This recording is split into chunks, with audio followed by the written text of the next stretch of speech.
After combining these dissimilar fractions into a single fraction, the next step is the application of the power of a quotient law of exponents. Based on the law, raise each part of the quotient to the exponent.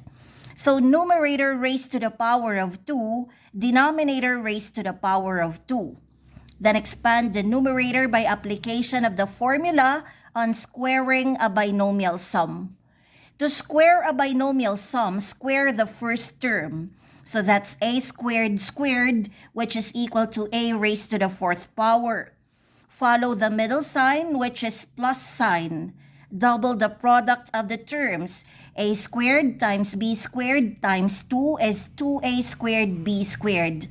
This is always positive, then square the second term. B squared squared equals b raised to the fourth power. So this is the expanded form of the square of the numerator.